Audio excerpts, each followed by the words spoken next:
para a saúde integral, reflexionando na vida e na obra do Dr. Adolfo Bezerra de Menezes Cavalcante, encontramos as respostas psicoterapêuticas e todas as outras terapias para lograrmos a plenitude. O nosso mini-seminário, face ao tempo já transcorrido, estará dividido em duas breves etapas. Dentro de 1 hora, aproximadamente, faremos meia hora de intervalo e retornaremos por mais 1 hora, a fim de concluirmos as nossas reflexões. O local era o consultório de cancerologia do eminente médico Bernie Siegel, nos Estados Unidos da América.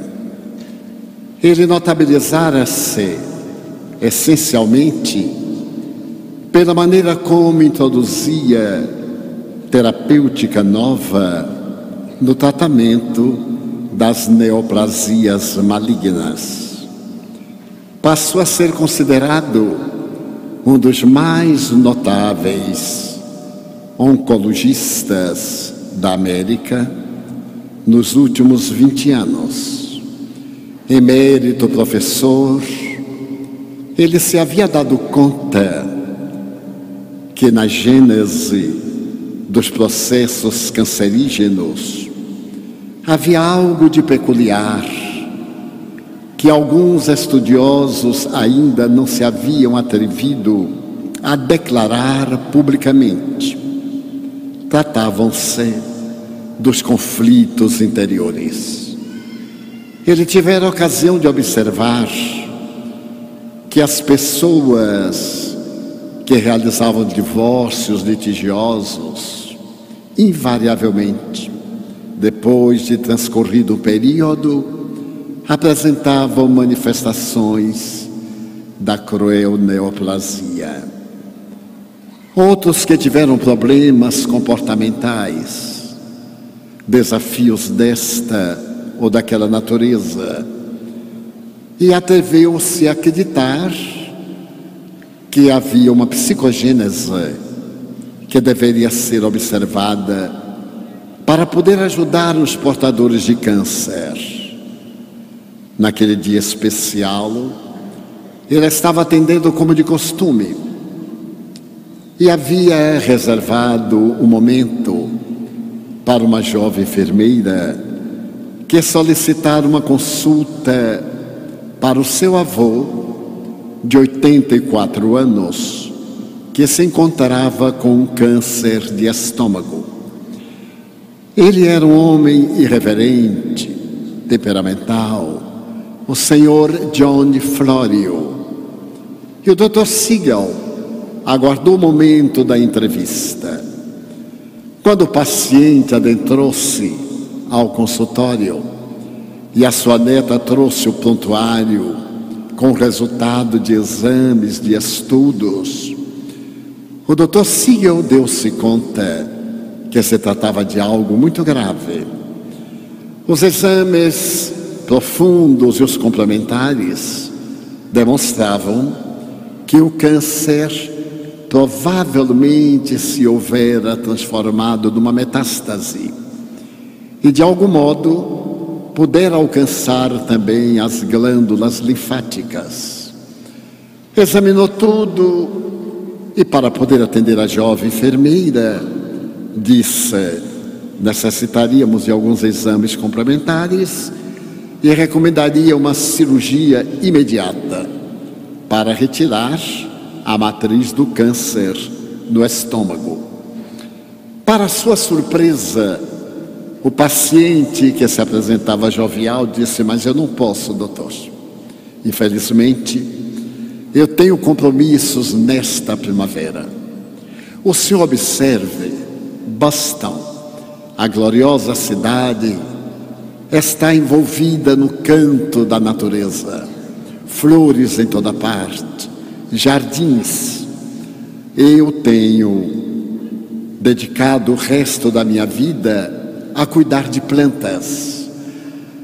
E realizei o grande seminário de mudas, como todo ano, para este momento. E este é o momento glorioso da vida. Se eu fizer a cirurgia, eu não me poderei desincumbir dos compromissos abraçados. Porém, no outono, eu virei ter com o Senhor. Ele disse, mas no outono, o Senhor já terá morrido, porque o seu câncer é invasivo.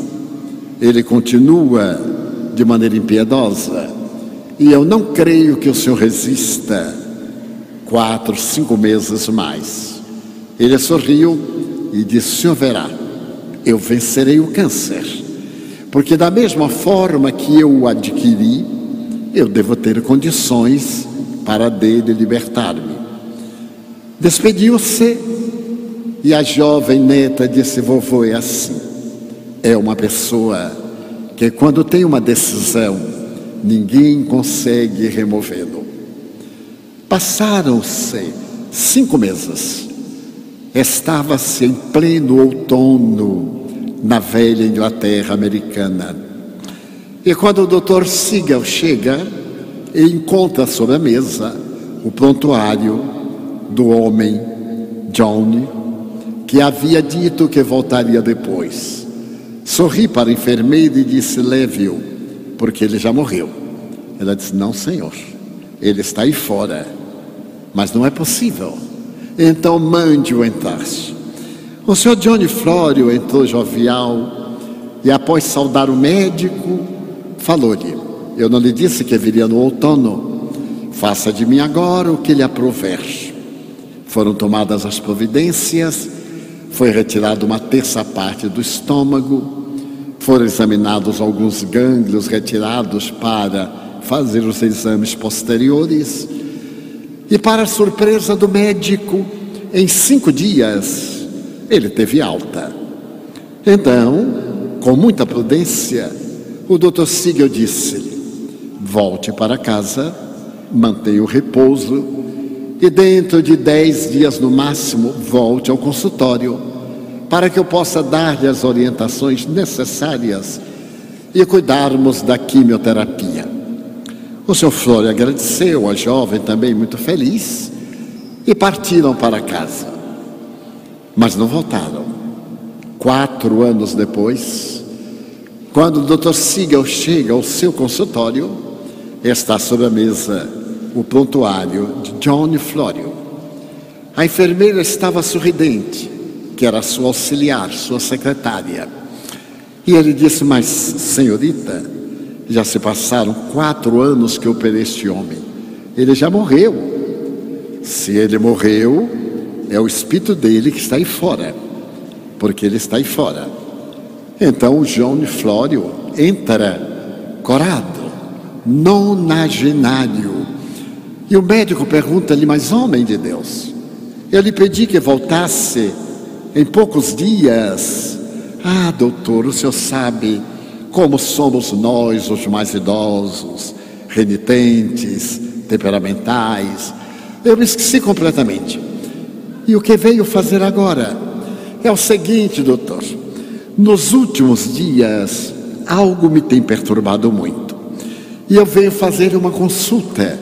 Eu estou muito preocupado com a minha dieta. Eu queria perguntar ao doutor o que é que eu posso comer. Então o doutor Siegel levantou-se, bateu-lhe no estômago e redarguiu, mas isso não é o estômago, é uma fornalha.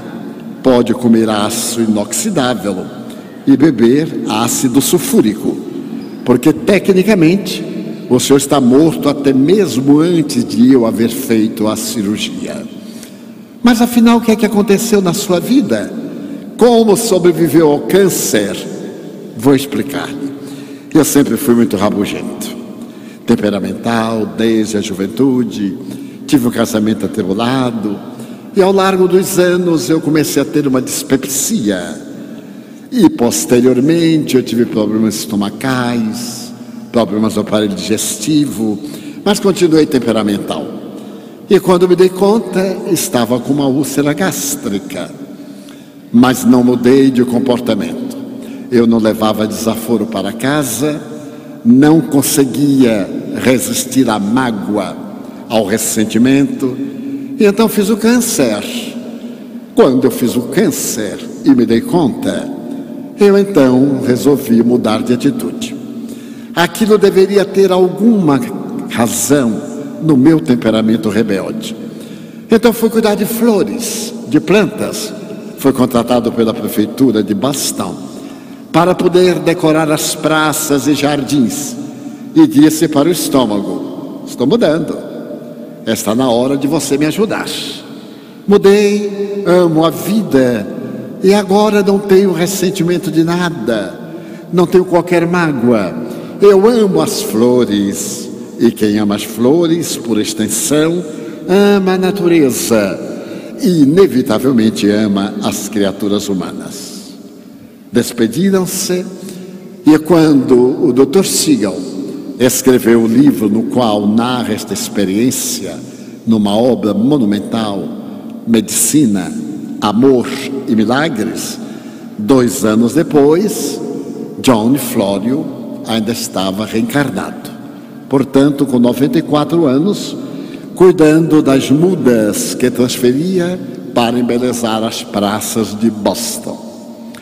Dirá mais tarde esse notável oncologista, a quem eu tive o grande prazer de conhecer pessoalmente, quando realizamos um seminário juntos a respeito do tema saúde sob a visão acadêmica e saúde sob a visão espiritual. O doutor jovialmente teve a ocasião de me dizer: Divaldo, as pessoas que amam não adoecem. Observe bem. E essa tese, mais tarde, eu tive a ocasião de ler, que era também aprovada pela Organização Mundial de Saúde. As pessoas que amam não enfermam, têm enfermidades, não adoecem, têm doenças. A doença é naturalmente na vida da criatura humana um acidente de percurso, porquanto é uma experiência na qual o organismo diz ao paciente: algo entre nós está irregular. E estou lhe dando uma mensagem de advertência. Se você tiver cuidado e prestar-me atenção, ficaremos em paz. Logo depois, a Organização Mundial de Saúde declararia que realmente não existem doenças. Existem pessoas predispostas às doenças. Eu tenho um amigo que ele é predisposto à doença. Sempre quando nos encontrávamos, eu lhe perguntava: como vai? E ele me respondia: mal. E logo apresentava a doença que estava. Era uma doença da moda. Passaram-se os anos e ele estava sempre doente. Dizia-se portador daquela doença. Depois de um longo período, eu mudei de técnica. E toda vez quando passamos a encontrar-nos até hoje, eu lhe pergunto: qual é a sua última doença? Porque ele sempre está com a última doença. Quando apareceu a gripe dos frangos na Ásia, antes que se espalhasse, encontramos-nos e ele estava com resfriado convencional. E me disse: agora, amigo Divaldo, esta é a despedida, porque eu já me contaminei da gripe dos frangos. Mas ainda não morreu. Eu também tenho uma vida longa, mas ele ainda é mais velho do que eu.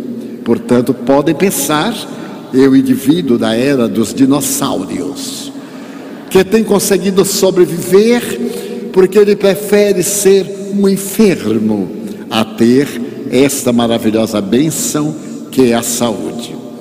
Dentro desta observação, Foi publicado nos Estados Unidos um livro muito interessante, abordando a história dos toltecas, que eram remanescentes indígenas das velhas populações do México. E um dos toltecas mais famosos, que se tornou americano depois de viver um longo período nesse país, de origem mexicana, é o Dr. Miguel Ruiz.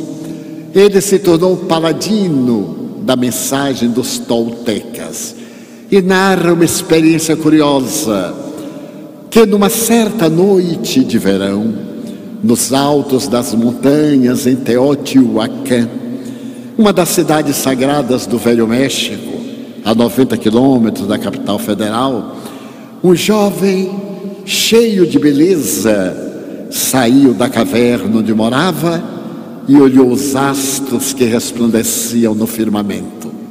Fascinado pela luz das estrelas, ele começou a dizer: eu sou filho das estrelas. A minha vida tem origem nas imensas constelações.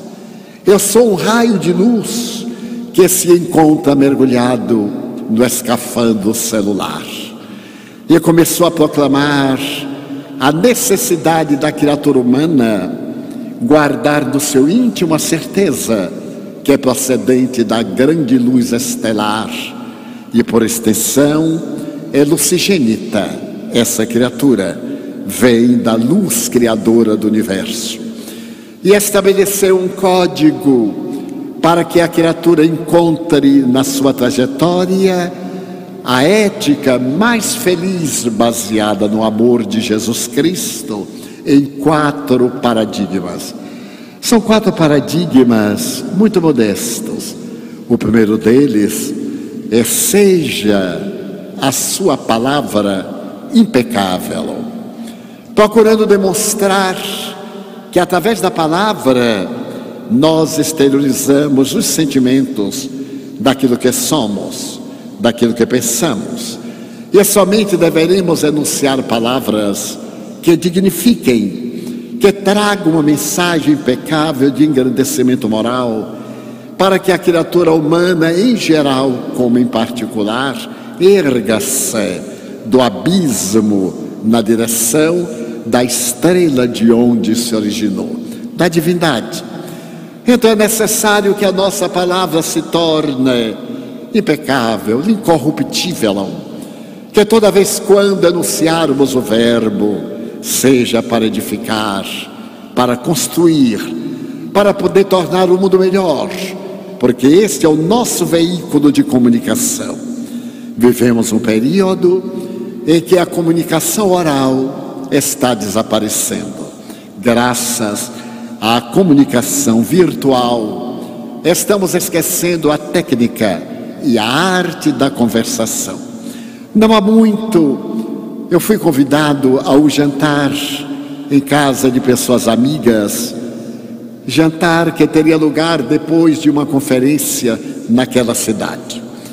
E fomos, naturalmente, seriam alguns minutos de uma boa conversação, família muito querida, a quem me afeiçoara fazia mais de 40 anos, mas os tempos são diferentes daqueles de há 40 anos, e estávamos à mesa, a televisão ligada, uma refeição opípara, e começamos a servir-nos no silêncio interrompido pela televisão ligada, o que me pareceu um desconcerto, porque não estávamos ali para ver programa nenhum, mas é que em nosso momento de inquietação, a televisão ligada é uma fuga para não termos o momento do autoencontro. Estamos sempre necessitados de balbúrdia, porque parece que temos medo do silêncio. Mas esperei que me fizesse uma pergunta e notei uma coisa curiosa. Vivemos o tempo do iPhone, do iPad, do iPod. E como nós baianos somos muito criativos, também nós criamos o iPin, para podermos apresentar algo de valioso. Mas eu não tenho nem iPhone, nem iPod, nem iPad, porque pertenço a uma geração já passada, muito tempo passado. E a senhora, a minha anfitriã, estava digitando no iPhone. Eu achei aquilo tão deselegante e tão deseducado, que esperei que ela levantasse a cabeça para poder sorrir e perguntar sem palavras o que é que estava acontecendo. Quando ela terminou de digitar, levantou a cabeça, sorriu e olhou para o marido que estava na outra ponta da mesa. Ele também sorriu. Estavam conversando, um no lado e o outro em frente, conversando pelo iPhone. Ele respondeu, ela leu, sorriu, sorriram. A filha estava também com o iPhone, estava mandando uma mensagem. E eu, que não tenho nada, olhei e disse: olha, eu vou encerrar o jantar, porque eu acho que eu estou interrompendo essa comunicação. Uma comunicação fantástica, mas eu não sei exatamente para que os senhores me convidaram, porque comer por comer, no hotel que eu estou também tem alguma coisa para servir. Eu pensei que nós íamos conversar. Divaldo, desculpe, é que nós estamos tão acostumados agora a mandar mensagens, e isso e aquilo, e começou a usar uma porção de siglas, uma porção de palavras inglesas.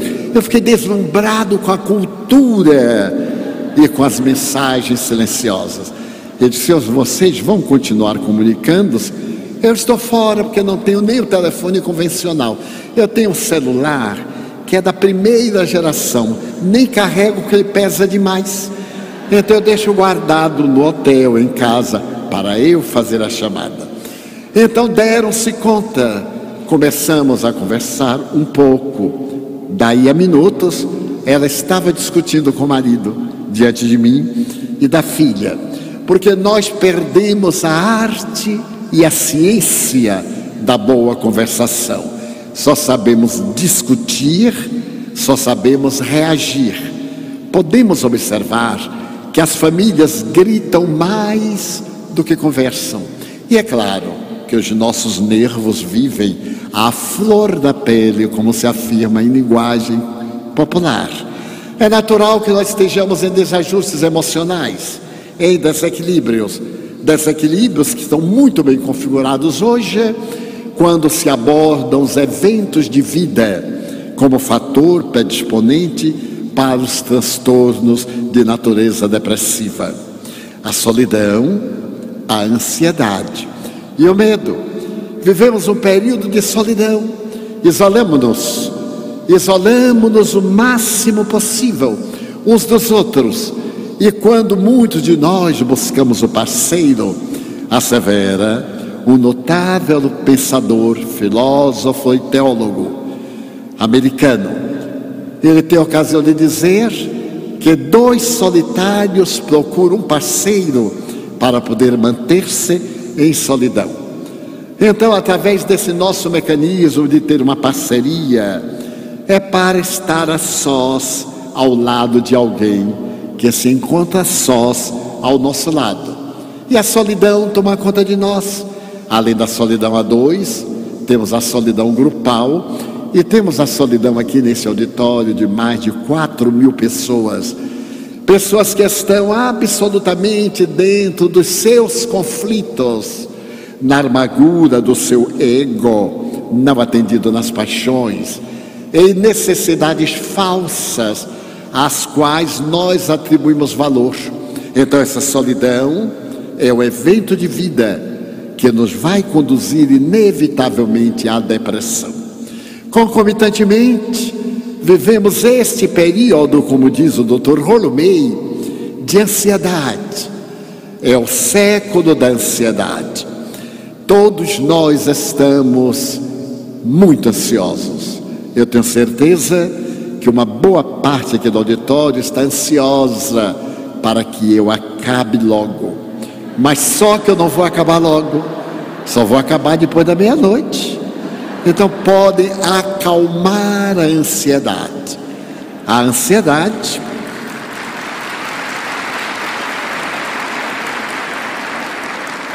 é um evento de vida que nos tira a paz. Nós aqui estamos dentro de um horário para podermos reflexionar em torno da vida quase incomparável do Dr. Bezerra de Menezes, que nos deu o exemplo da saúde integral. E para reflexionarmos também em torno do tema que foi anunciado. É somente serenarmos-nos e acompanharmos o raciocínio até o momento em que ele termine. Porque toda proposta verbal, toda conferência, toda aula, normalmente, esses mecanismos de comunicação e de informação são constituídos por 3 partes essenciais: a proposta, a discussão e a conclusão. Apresentamos a proposta, depois discutimos e concluímos. E isto é muito curioso, porque a maioria das pessoas, quando começa a ouvir a proposta, começa a confundir-se, não acompanha o raciocínio e logo desespera-se e até sai porque não está entendendo nada. Mas é natural que no começo talvez não entenda nada, porque é uma proposta. Irá entendendo naturalmente à medida que a proposta for sendo debatida. Eu me encontrava no encontro em Montreal de parapsicólogos, psicotrônicos, e eu era o único espiritista que ia abordar o tema da imortalidade da alma. O nosso tradutor é um eminente mestre de uma universidade americana em Phoenix, no Arizona, um brasileiro ilustre, citado mais de uma vez pela revista Forbes, porque ele é professor de economia internacional.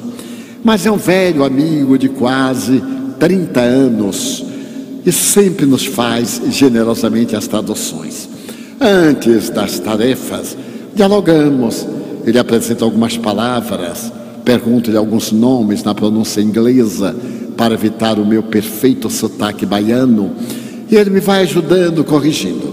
E nessa oportunidade, cujo tema era provas científicas da imortalidade da alma, nós discutimos um pouco, preparamos o tema, mas quando eu olhei aquele auditório com mais de 30 nações de pessoas, cientistas, investigadoras, etc., no momento em que eu fui chamado, eu resolvi mudar a abertura da palestra, mas não tive tempo de avisar-lhe.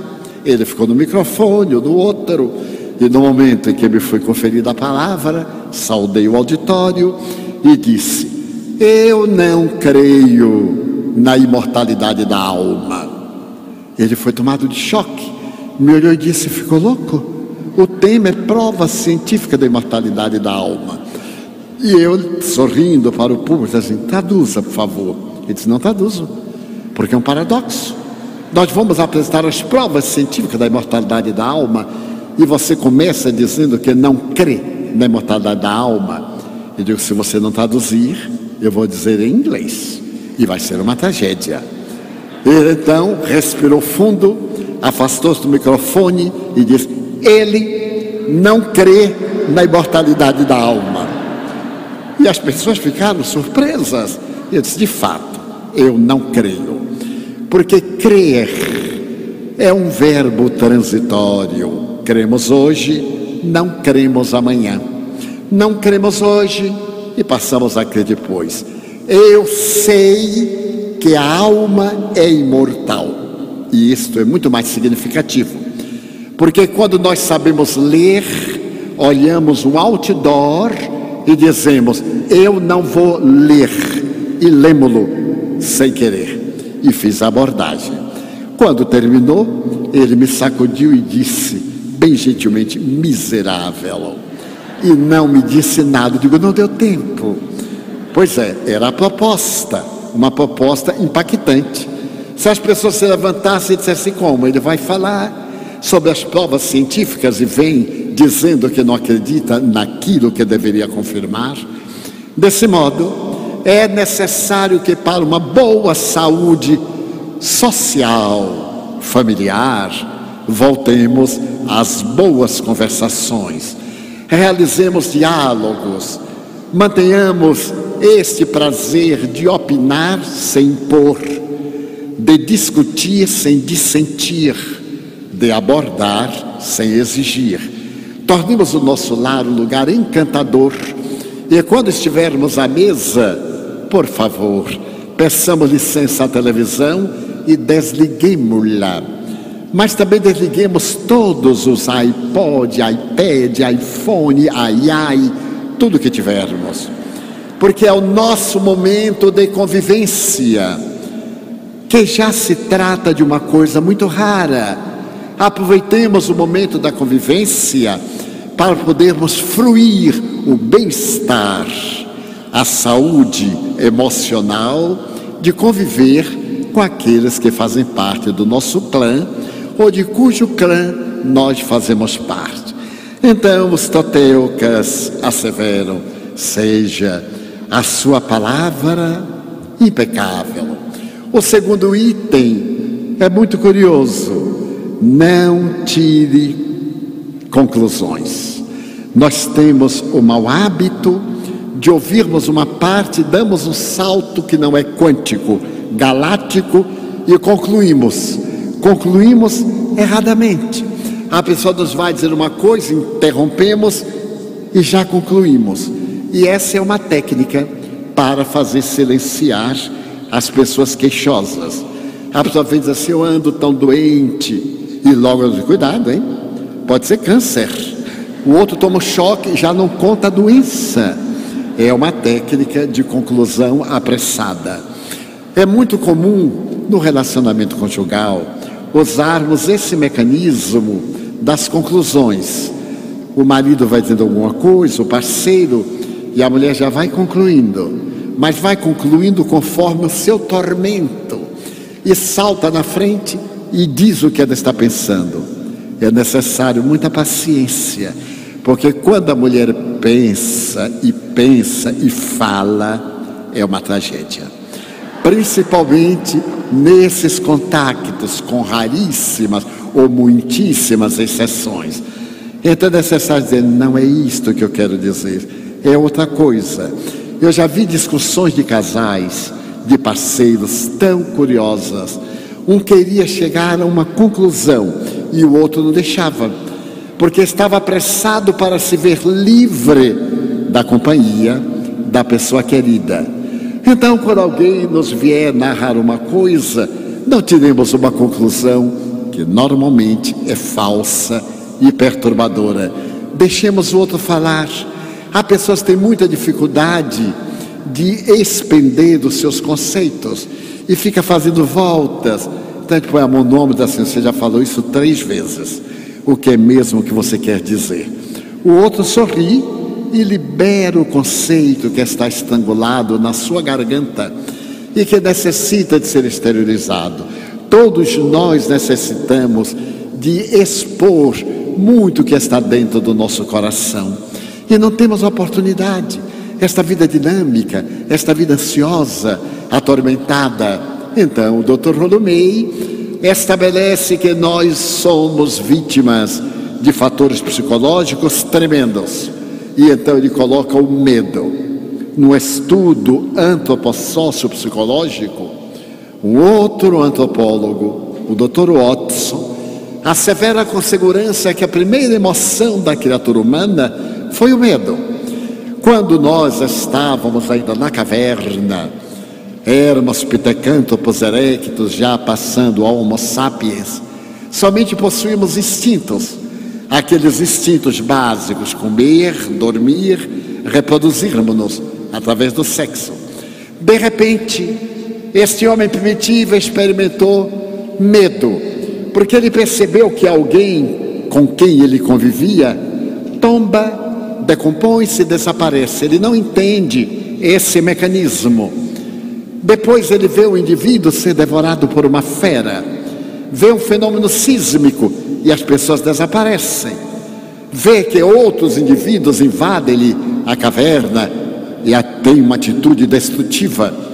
Então, naturalmente, nasce a primeira emoção, o primeiro sentimento, que é o medo. Esse sentimento é tão importante, é tão profundo, que é a emoção mais arraigada dentro de nós, além dos 3 instintos básicos. Ainda hoje nós temos medo de morrer, temos medo da doença, temos medo de perder o emprego, temos medo de perder o relacionamento, temos medo de uma traição, temos medo de um assalto e etc. E o Dr. Rolumei assevera, e temos medo de amar. Quando eu li isso há alguns anos, eu me perguntei, será que nós temos medo de amar? Mas através da experiência na convivência humana, fui encontrando pessoas que me diziam, eu amar, eu me entregar a alguém para ser traído. E eu perguntava, mas por que vai ser traído? Porque ninguém presta. Mas é uma generalização que não tem nenhum fundamento nem de lógica, nem de estatística. Existem muito mais pessoas gentis, como foi dito aqui pelo nosso Massuma, do que pessoas agressivas e más. É que as pessoas dignas são discretas, não fazem balbúrdia. Bastem algumas pessoas irrequietas para dar a impressão que todo o mundo está em desequilíbrio. E outros me hão dito, eu não vou amar para não ser explorado, para depois não ser deixado ao abandono. E eu não podia compreender como é que a pessoa tem medo de amar. Naturalmente, tem explicações psicológicas profundas, uma infância difícil, relacionamentos domésticos problemáticos, uma supermãe, um pai acostumado a vícios que trouxe para casa graves problemas, produzem traumas infantis que se vão apresentar mais tarde como conflitos de relacionamento. E, naturalmente, o medo de amar. Mas diz o Dr. Watson, logo depois que nós estabelecemos a emoção do medo, passamos a vivenciar uma segunda emoção, a ira, que é o resultado do medo. Todo indivíduo agressivo é o indivíduo medroso. Tendo medo de ser agredido, ele agride para poder precatar-se. Seria o instinto de conservação de vida, o instinto.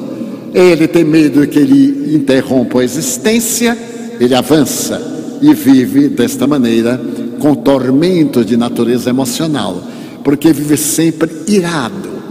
Conheço muitas pessoas que estão sempre de mau humor. Não há muito, eu ia caminhando na cidade do Salvador, numa das raríssimas vezes em que saio, e alguém veio e deu-me um empurrão por detrás, com tanta força que eu caí. Quando eu caí, eu logo me lembrei que queda é um dos instrumentos que levam ao óbito pessoas idosas, que não é o meu caso. Então eu imaginei, devo ter quebrado alguns ossos. Então nem tive tempo de ficar com raiva, porque comecei a examinar a minha estrutura óssea, e ele parou e ficou me olhando colérico. Eu então sorri e disse-lhe jovialmente, perdoe-me por estar na sua frente. Ele disse, mas como? Não entendi. Eu digo, desculpe-me, porque estava à sua frente. Eu não podia imaginar que vi uma locomotiva atrás de mim. De agora por diante, sempre que eu estiver em qualquer lugar, vou olhar se estarei na frente de alguém para evitar isto. Ele desconcertou-se. Disse, mas o senhor não sabe a minha vida? Eu digo, nem a minha, que o senhor por pouco agora não interrompeu. Pelo menos dê-me a mão. Eu sou uma pessoa de muita idade. E carreguei no muita idade. Ele disse, é muito velho? Eu disse, muito. Ele me olhou assustado, me deu a mão, e disse, agora que já nos conhecemos, demos-nos um abraço. Mas o senhor não está com raiva de mim? Eu digo, não, se eu tiver raiva, vou ter mais um problema. Já tive a queda, fiquei arranhado, e agora eu vou levar para casa a ira, de maneira nenhuma. Ele disse, mas por que o senhor é assim? Eu digo, porque eu sou assim. Então o senhor não tem problema? Eu digo, eu tenho tantos problemas. O senhor, por exemplo, está sendo o meu problema, adicionado aos outros problemas que eu tenho. Mas se nós nos tornarmos amigos agora, eu já teria um problema menos. Abraçamos-nos. Ele me olhou como se eu fosse um extraterrestre. E então bateu-me no ombro e disse: pois é, eu já vi algo que eu nunca tinha visto. E eu lhe disse: eu também. Eu nunca vi ninguém empurrar outrem sem motivo nenhum. Ele disse: não, eu estava provocando uma briga. Eu digo: graças a Deus bateu na pessoa errada. Conversamos, e como era natural, ele disse: o senhor tem religião? Eu digo: sim, senhor, eu não tenho religião, eu sou uma pessoa religiosa, dedicada à espiritualização de mim mesmo. E fui falando, garanto que é espírita. Eu disse: acertou na mosca. Por que o senhor sabe? Porque todo espírita tem essas maluquices de querer ser melhor do que os outros. E agora está frequentando lá o centro, está no nosso grupo de pessoas que querem ser melhores, no bom sentido da palavra, do que os outros. E a terceira emoção, diz o Dr. Watson, é o amor. O amor nos chegou recentemente, depois do neocórtex, quando desenvolvemos as grandes habilidades do terceiro cérebro, quando superamos o cérebro primitivo, o cérebro réptil, o cérebro mamífero, e desenvolvemos as faculdades sublimes, através das quais o ser que somos exteriorizamos por este aparelho grandioso, constituído por 100 bilhões de neurônios, para podermos cantar a vida, desfrutarmos da saúde integral e sermos pessoas plenas. Então, essas três emoções básicas respondem por todas as emoções. O medo, pelo pavor, pelo rancor, pelo terror.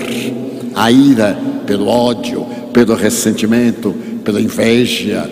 O amor, pela amizade, que Aristóteles chamava muito delicadamente filia, mas propunha que esse amor, já ao seu tempo, fosse tão pleno que fosse além da amizade, que Jesus irá oferecer-nos quando nos propõe amarmos aos nossos inimigos.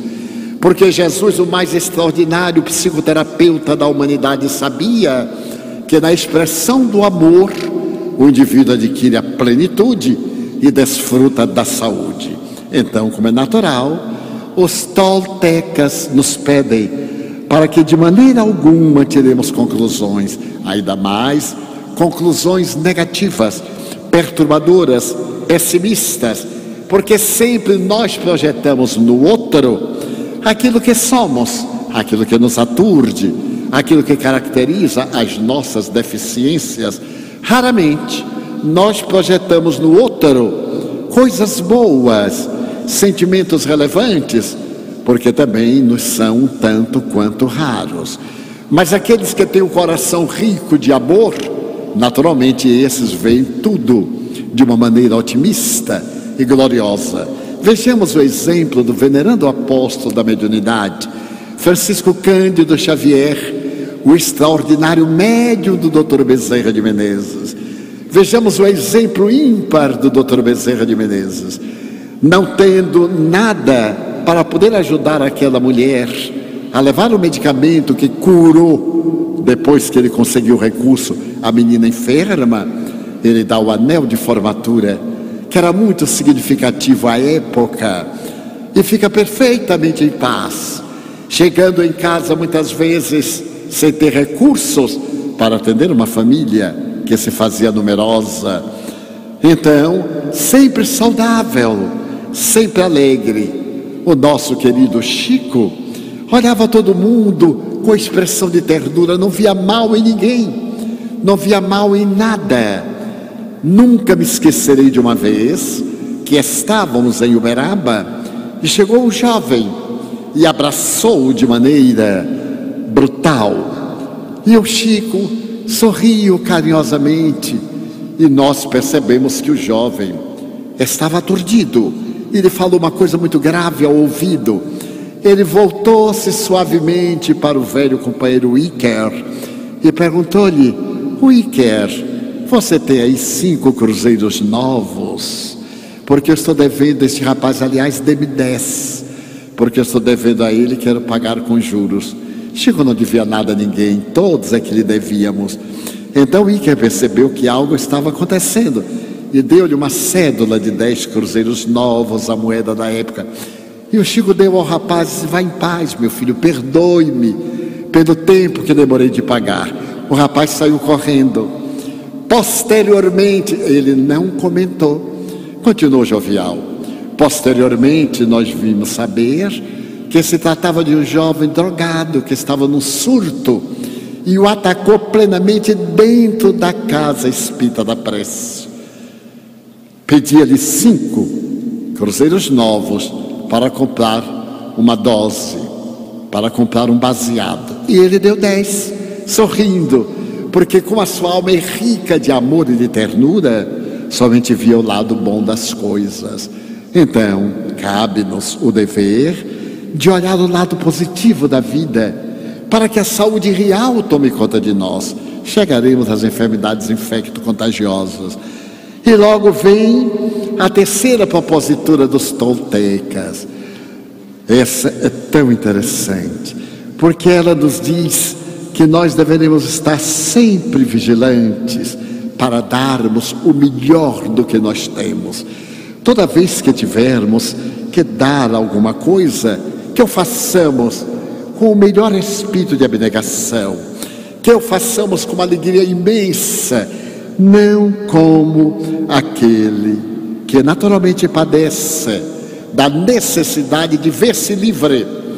Certa feita visitei uma instituição de caridade, dirigida por uma jovem, e ela me disse: seu Divaldo, eu não aguento mais fazer a caridade. Estou tão cansada de fazer a caridade, como eles são ingratos. E eu lhe disse sorrindo: então, minha filha, deixe isso para lá, vá viver a sua vida. Mas o senhor está me aconselhando a deixar de fazer a caridade? Eu digo: não, estou desejando-lhe felicidade, estou propondo que você mude de hábitos para ser feliz, porque não é justo salvar o mundo e perder a alma. Palavras que não são minhas, são de Jesus. Do que vos adianta salvar o mundo e perder a alma? Do que nos adianta ter uma aparência de generosidade, de ser bondoso, e vivermos em conflito permanente, perdermos a nossa paz interior, deixarmos-nos devorar por esses tremendos vírus da inquietação interna, do desespero, da amargura. E noutra oportunidade, visitando também uma outra instituição de caridade, a pessoa me dizia: está, Divaldo, os meus pobres. E disse: realmente, tenho muita pena deles, porque quando você morrer, o que será deles? Minha filha, os pobres são da vida, não são seus nem meus. E lembra que Jesus disse: os pobres vós sempre tereis, mas a mim nem sempre.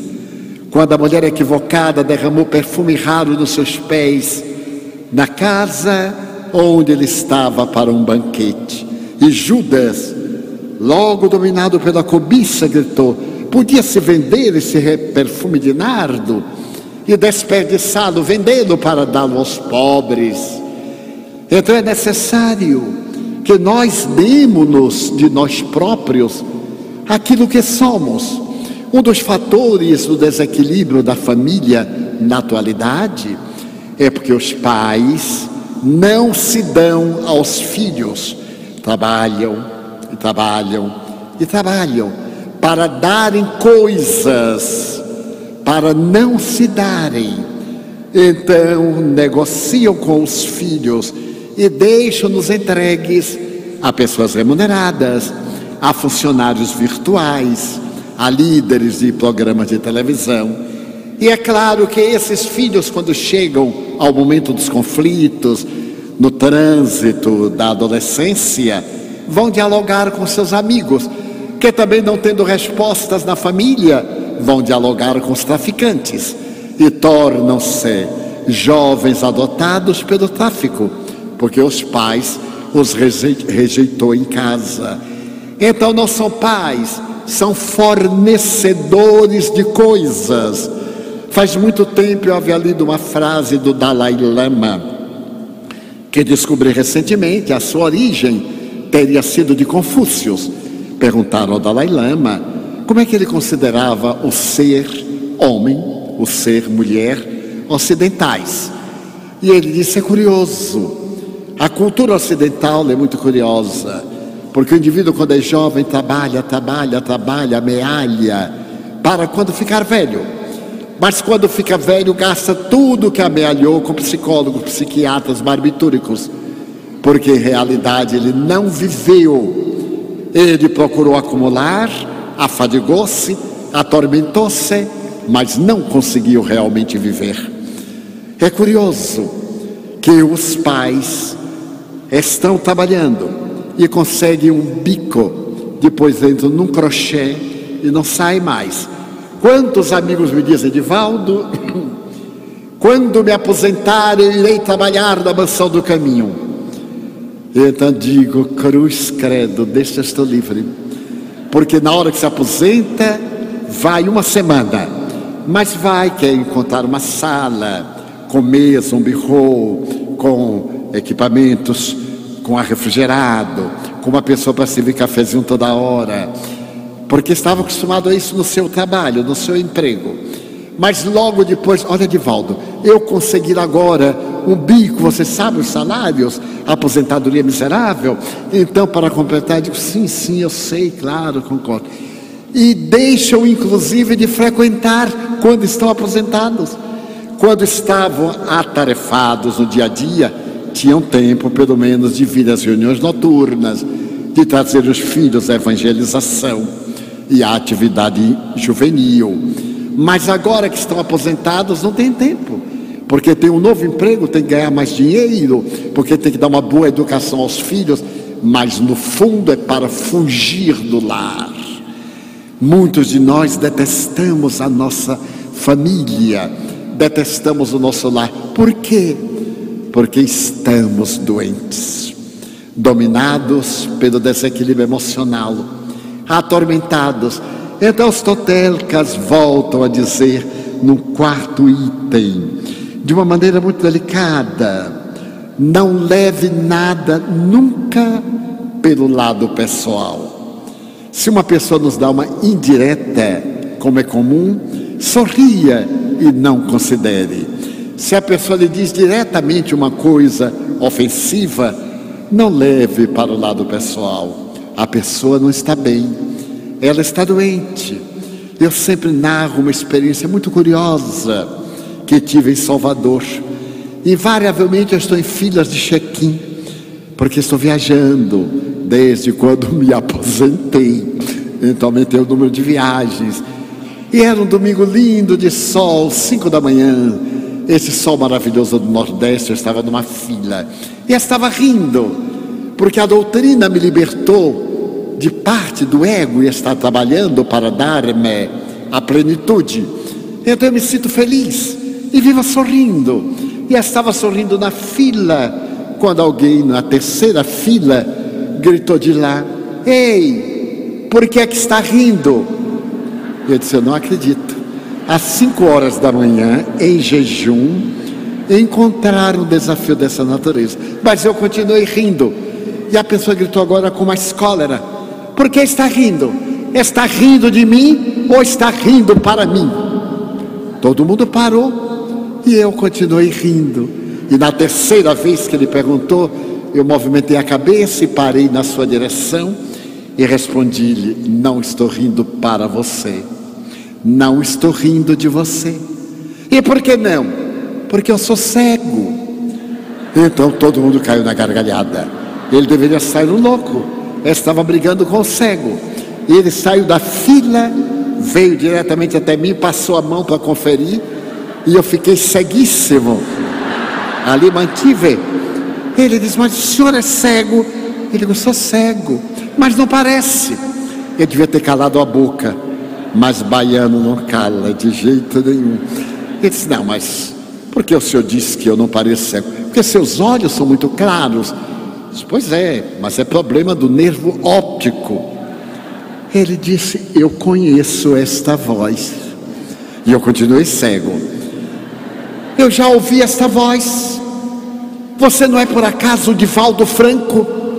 Eu disse: não por acaso, desde o berço, sou Divaldo Franco. O senhor não é cego, coisa nenhuma. Eu digo: sou. Eu sou cego à agressividade humana. Eu sou surdo aos desaforos humanos. E eu sou mudo para os debates da ignorância. O senhor acha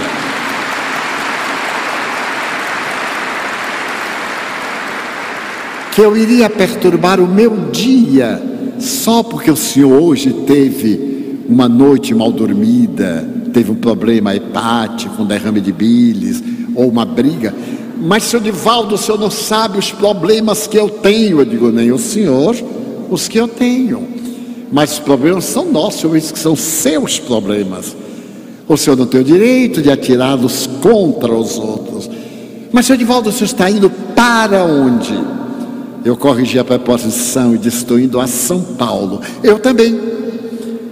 Em que voo o senhor está indo? No voo X. Eu também.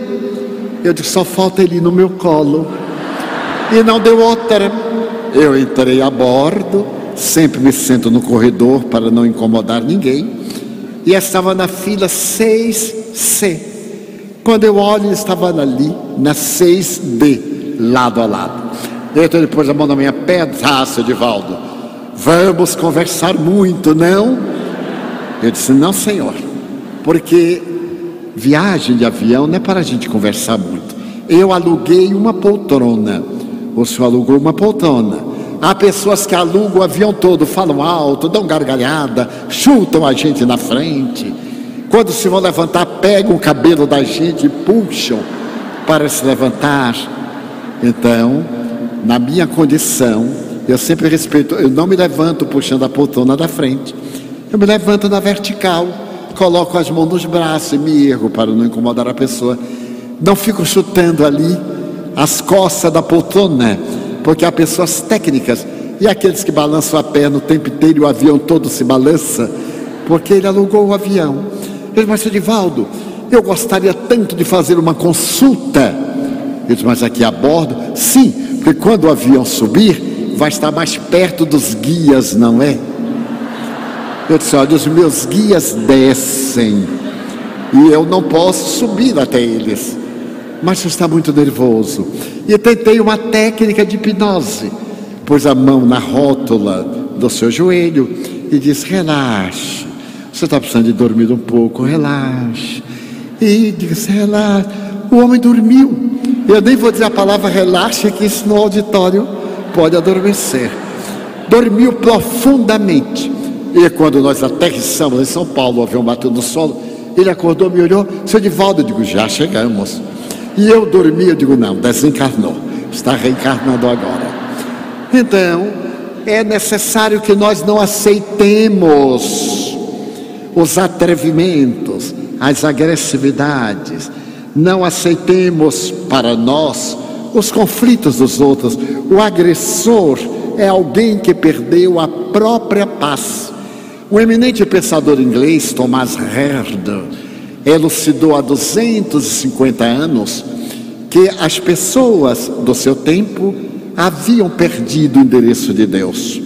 Eu copio-lhe a frase dizendo que o ser contemporâneo que encontrou as estrelas perdeu o endereço de si mesmo, e por isso debate-se nas vascas da agonia, nos transtornos de comportamento, nos desequilíbrios de vária ordem que se nos apresentam como enfermidades variadas, exigindo da Organização Mundial de Saúde ensejar nos gritos de advertência. A depressão, por exemplo, hoje existem 400 milhões de depressivos crônicos no mundo. Então, numa obra fantástica chamada O Demônio do Meio-Dia, de um grande repórter do The New York Times, que é depressivo, ele faz um cálculo estatístico irônico. Entre 10 pessoas, 3 já foram depressivas, 3 serão depressivas, 3 estão em depressão, e aquele que escapa vai terminar depressivo também. Então, se nós considerarmos esta estatística, veremos o terrível quadro da depressão. Por quê? Porque nos deixamos abalar pela solidão, deixamos conduzir pela ansiedade e padecemos a síndrome da ira, que nos torna pessoas irritáveis, coléricas, desajustadas. E logo vem as outras síndromes, dentre as quais a tremenda síndrome do pânico, que é terrível. E aí abre-se espaço para as somatizações, os conflitos psicológicos transformando-se em enfermidades fisiológicas. O ciumento tendo problemas gástricos, o indivíduo portador de cólera masculino apresentando transtornos de natureza muito grave no aparelho genético, porque nós vamos somatizando de acordo com o tipo da emoção destrutiva a enfermidade de natureza degenerativa. Então é necessário que para a nossa saúde emocional demos um salto à proposta de Jesus, ao amor, porque se realmente amarmos, não seremos doentes, teremos doenças. As doenças transitarão através de nós e passarão, mas se não nos mantivermos no sentimento do amor, capaz de compreender, capaz de tolerar, capaz de servir e, acima de tudo, capaz de aplicar as próprias inquietações, nós nos tornaremos realmente enfermos. E é por essa razão que Jesus estabeleceu como fundamento essencial, porque ele não fundou religião, ele nos trouxe a ética e a proposta sublime do amor. Foi Lucas quem primeiro propôs chamar-nos de cristãos, e foi Paulo que, através das suas missivas extraordinárias, estabelece os primeiros códigos teológicos do que será mais tarde o cristianismo. E os nobres discípulos da escola neoplatônica de Alexandria, entre eles Santo Agostinho, irão criar toda a grandiosidade teológica da doutrina cristã e das que se derivam do pensamento cristão nas várias ramificações. Então disse Jesus que é necessário amar a Deus acima de todas as coisas e ao próximo como a si mesmo. Hoje, como moderna psicoterapia, deveremos fazer a inversão do quadro, colocando alto amor, passarmos a amar-nos a nós mesmos, a valorizarmos a oportunidade da nossa reencarnação, a discernirmos entre o que devemos e podemos fazer e aquilo que não devemos nem podemos fazer, termos a coragem de nos modificarmos interiormente, de vivermos buscando a autoiluminação. Vejo as pessoas preocupadas em converterem os outros, sem realizarem a legítima conversão. Aderiram a esta doutrina, participam daquela seita, ou estão vinculados àquela denominação religiosa, mas interiormente não estão transformados. O homem velho continua predominando. Então a proposta da moderna psicoterapia é o alto amor. Cuide do corpo, nada desses antigos atavismos. A humildade confundida com a imundícia.